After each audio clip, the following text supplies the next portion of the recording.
नमस्कार साथियों, स्वागत है आपका हमारे चैनल भगवड गीता वाईटी पर।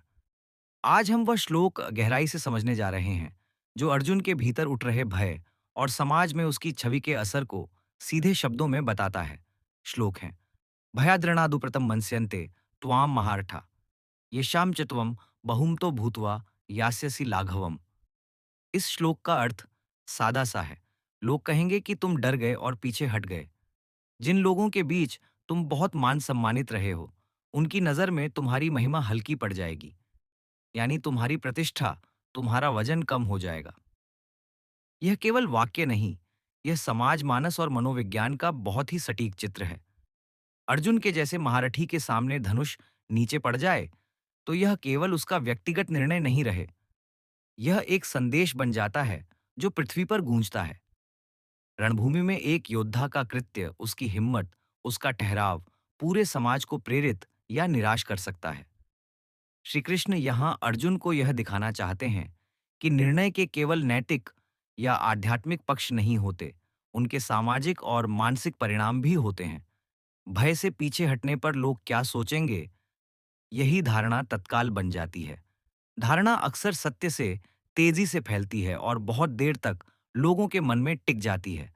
इसलिए कृष्ण कहते हैं, तुम्हारी मौन तटस्थता या पलायन तुम्हारी लाघव बनेगी, यानी तुम हल्का नजर आएगा, तुम्हारी गंभीरता और नेतृत्व क्षमता पर शक उठेगा।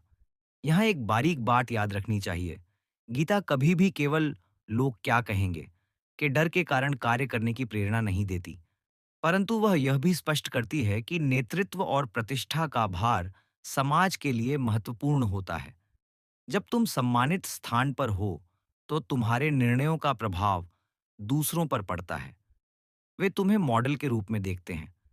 अगर एक नेता, शिक्षक, सैनिक या कोई प्रभावशाली व्यक्ति भय के कारण पीछे हट जाए, तो जो लोग उसके भरोसे हैं, वे भी हताश हो सकते हैं और अधर्म या अनैतिकता को बढ़ावा मिल सकता है।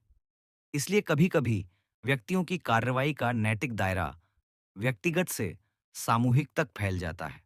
मानव मनोविज्ञान के हिसाब से देखें तो भय कुछ ऐसी चीज है जो विवेक को धुंधला कर देता है। अर्जुन की संवेदना और करुणा सत्य है, पर जब वे भय से मिल जाती हैं, लोग क्या कहेंगे, मेरी कीर्ति घटेगी, तो निर्णय भ्रमित हो जाता है। कृष्ण यहाँ भय का फलक हटाकर अर्जुन को उसके स्वधर्म और महानता की याद दिलाते हैं। वे कह रहे हैं कि महारथी का कर्तव्य क्या है और उसकी छवि किस प्रकार बनी है।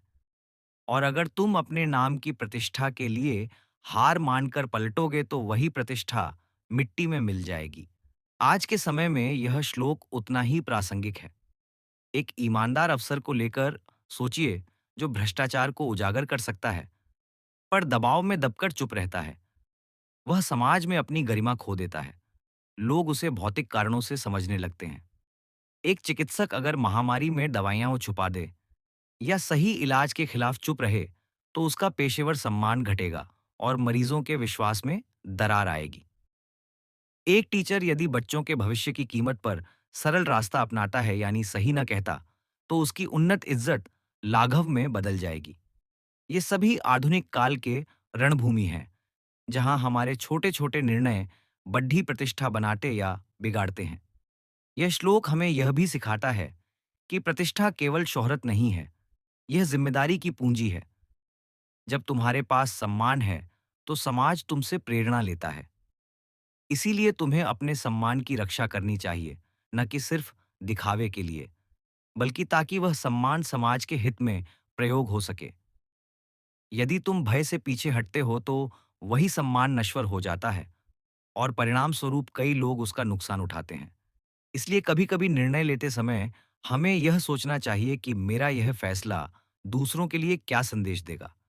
कृष्ण का तर्क कठोर लगता है, पर वह करुणा को नकारता नहीं, वह करुणा को विवेक से जोड़ता है।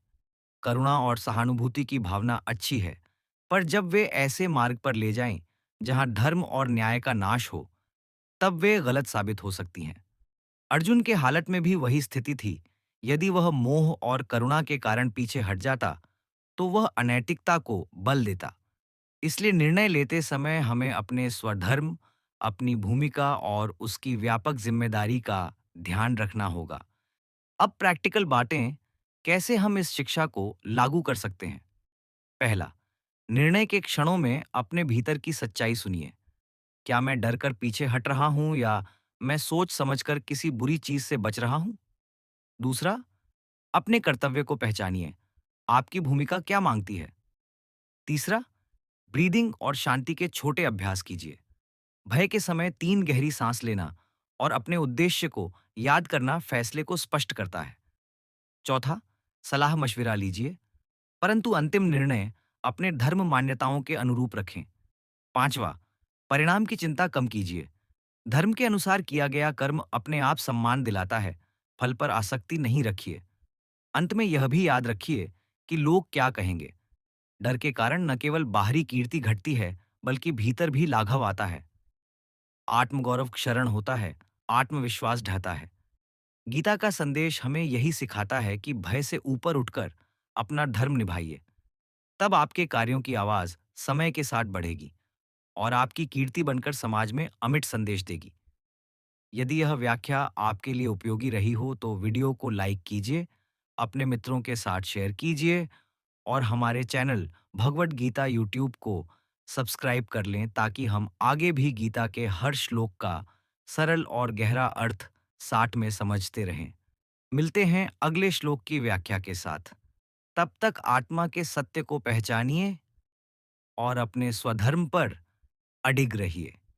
धन्यवाद।